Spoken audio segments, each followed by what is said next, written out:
बड़े भाव से, हृदय से, दिल से प्रार्थना करिए, निवेदन करिए, विनय करिए। साथ में बोलेंगे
महादेव भगवान शिव रोगड़दानी शंकर की कथा कर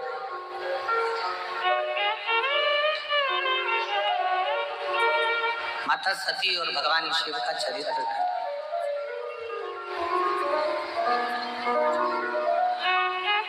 सती और शिव जी का संवाद है। यह सती अगर कोई मेरे मंदिर तक, मेरे दरवाजे तक, मेरे द्वार तक जल चढ़ाने के लिए आ रहा है तो मैं ये चाहता हूं कि उसका कल्याण हो, इसलिए मैं उसको खींच कर अपने दरवाजे तक बुला।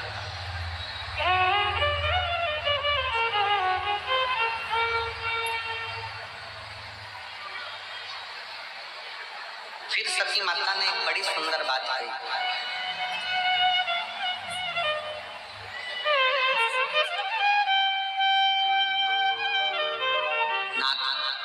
मान लो जिस समय पर मेरे प्राण जाएं और मेरे शरीर जब छूटे, मेरे प्राण जब छूटे, स्थान कोई भी पर मुख में नाम आपका,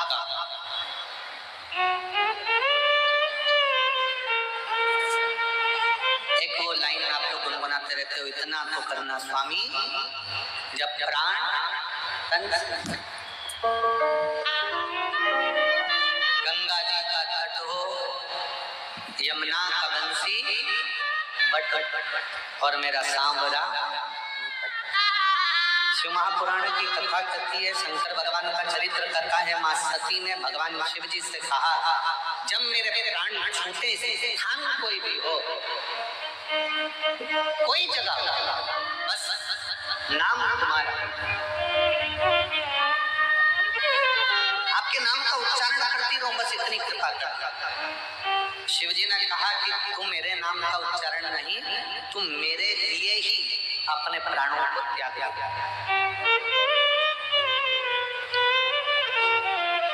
स्वयं मेरे लिए तेरे प्राण छूटेंगे सभी।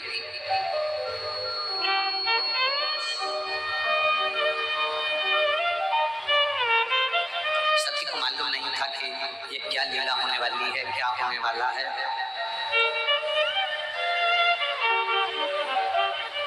दुखी होने से दुख कम हो जाता है क्या?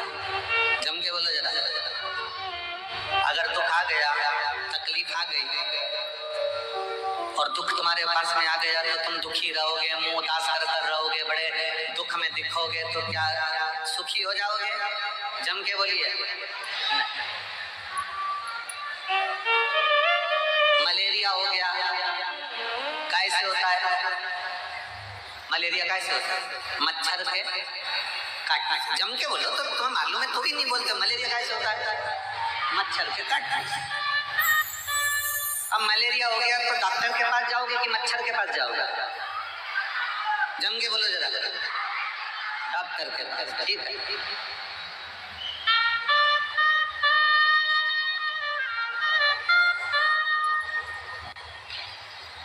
और अगर मच्छर ने काटा है और मच्छर के पास जाओ तो भाई मान लो मच्छर से कहा जाए कि तूने मुझे क्यों काटा, इतनी हिम्मत तेरी कि तू मुझे काटा। पर नहीं, मलेरिया हुआ, मच्छर ने काटा तो हम डॉक्टर के पास गए, हम मच्छर के पास या मच्छर के रिश्तेदारों के पास नहीं गए। उसी तरह शिव महापुराण की कथा कहती है, जब हमारे को जीवन में दुख आता है तो फिर हम अपने मोहल्ले में अपने दुख का प्रचार क्यों करते हैं? बहुत दुखी हूँ, बहुत तकलीफ में हूँ, बहुत कष्ट में हूँ। मलेरिया हुआ तो डॉक्टर के पास गए हो, मच्छर काटा तो डॉक्टर के पास गए हो, तो दुख आने पर सबके पास क्यों जाए? अगर दुख आने पर वो डॉक्टर के पास जाओ जो शंकर है। दुख आया है ना, हम इसके पास जाएंगे, उसके पास जाएंगे, उससे कहेंगे मैं बहुत तकलीफ में हूँ जी, मेरे बड़े कष्ट है, मैं बड़ी बीमार हूँ, मैं बड़ी दुखी हूँ, मैं बड़ी परेशान हूँ, मैं बड़ी परेशान हूँ। तो क्या वो दुख काट देंगे? मलेरिया हुआ तो मच्छर के पास जाओगे तो मच्छर तुम्हारे को दवाई दे देगा क्या? नहीं। पड़ोसन तुम्हारा दुख काट देगी क्या? जम के बोलो जरा। नहीं। रिश्तेदार दुख काटेंगे? नहीं।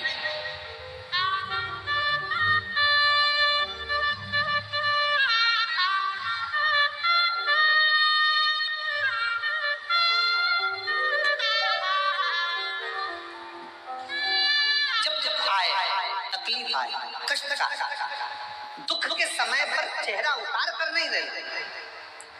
कर्जा हो गया ना, कोई बात नहीं। कई लोग कर्जा हो गया, कर्जा हो गया, कर्जा हो गया, तो मर जाऊं तो अच्छा, मर जाऊं। अब कल वो बहन आई थी, वो कह रही थी बहुत तकलीफ में थे, एक डब्बी मैंने नींद की गोली भी खा ली, पर भगवान क्या पता क्या चाहता था। हमने उससे कहा कुछ नहीं चाहता था, वो यही चाहता था कि तू शिव पुराण सुन, सारा दुख मिट जाएगा, इसलिए तुझे बचाता था।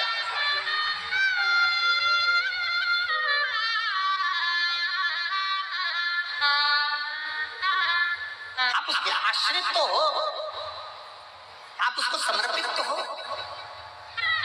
पत्र हैं थोड़े से, देखिए कितने सुंदर पत्र आए, जरा देखिए स्मरण।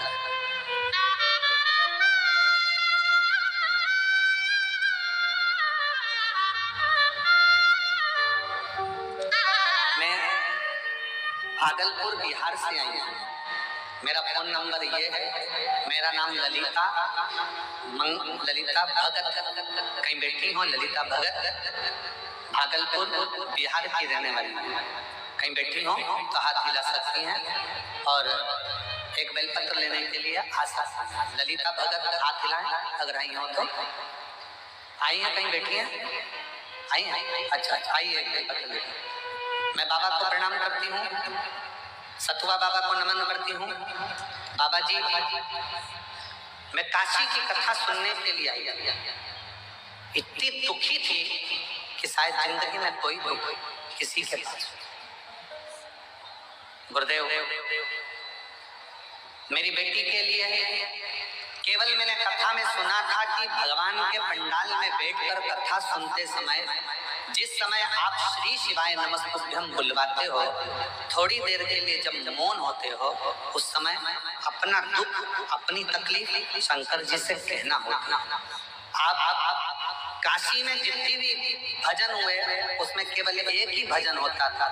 हमने 3 बार पत्र भी लिख कर दिया कि कम से कम 2 तो गा, हमारी बहुत सारी चीज मांगना है, एक भजन में कैसे मांगे। अब तुम्हारे मांगने के चक्कर में भजन तो अब एक भजन होता था और उसमें लिस्ट बड़ी होती थी। गुरुदेव, फिर भी मैंने बाबा से मांगा और मेरी बेटी के लिए मांगा। मैंने मांगा था सरकारी नौकरी, पर मेरा मन दुख गया जब कथा सुनकर गई तो मेरी बेटी का जॉब टाटा स्टील कंपनी में लग गया। पर मैंने तो सरकारी मांगी थी और आप कहते हो कि जो मांगा जाएगा वो मिलेगा जरूर अगर कथा दिल से सुनिए। मेरी बेटी कहती है मम्मी अब क्या करा जाए। तब मैंने कहा नहीं, वो सीहोर वाला महाराज है, सारी समस्या का हल 1 लोटा जल, तो जॉब भी कर 1 लोटा जल भी चल। और मेरी बेटी ने जल चढ़ाना चालू करा। आज मुझे क्या मालूम था जल चढ़ाने का फल भी जल ही होता है। बाबा भोलेनाथ ने जल संसाधन विभाग में मेरी बेटी का सरकारी नौकरी लगा दिया। मैं बाबा को प्रणाम करता हूँ। गुरुदेव, मेरे बेटे का कोई ऑफिस नहीं था, बाबा ने मेरे बेटे का ऑफिस बनवा दिया। 10 साल से मेरा पैसा कहीं फंसा हुआ था, वो आ नहीं रहा था, हम कष्ट में चल रहे थे।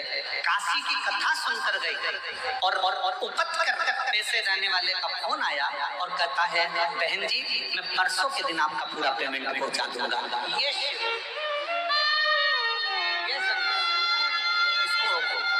एक पत्र नहीं बना।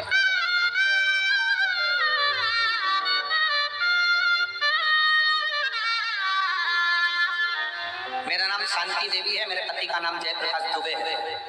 मैं ग्राम इच्छा चौबेपुर जिला बलिया से हूँ। कहीं बैठी हूँ तो हाथ हिला सकती हूँ। जिला बलिया इच्छा, ग्राम इच्छा चौबेपुर जिला बलिया, जयप्रकाश दुबे पति का नाम है और शांति देवी। कहीं बैठी हूँ हाथ हिला सकती हूँ और आई हूँ तो एक बेलपत्र लेने के लिए आया।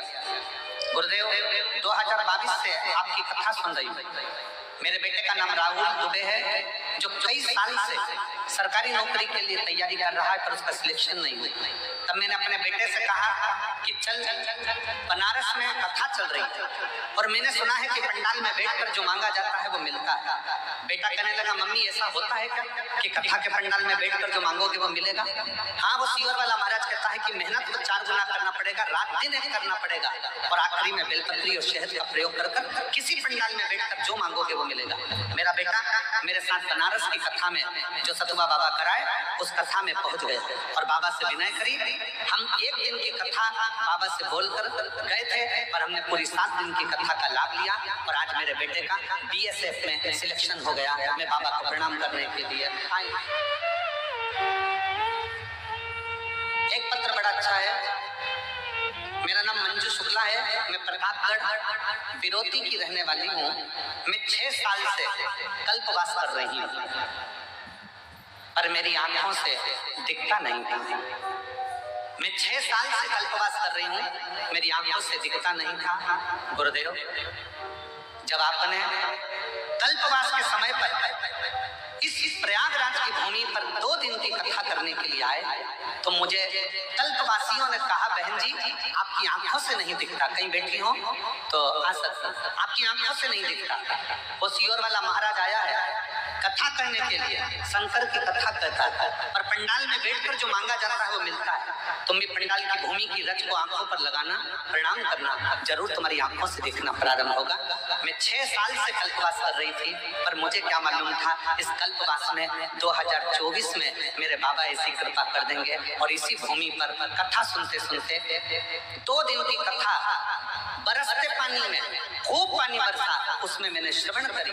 मुझे लोग छोड़कर जाते वापिस लेकर जाते क्योंकि आंख से दिखता नहीं। आज मेरे बाबा की ऐसी कृपा हो गई, मेरी दोनों आंखों से दिखना चालू हुआ। मैं बाबा को प्रणाम करने के लिए आई हूँ, शिव को नमन करने के लिए आई हूँ। जहाँ बैठी हूँ वो आज और हम तो बाबा के चल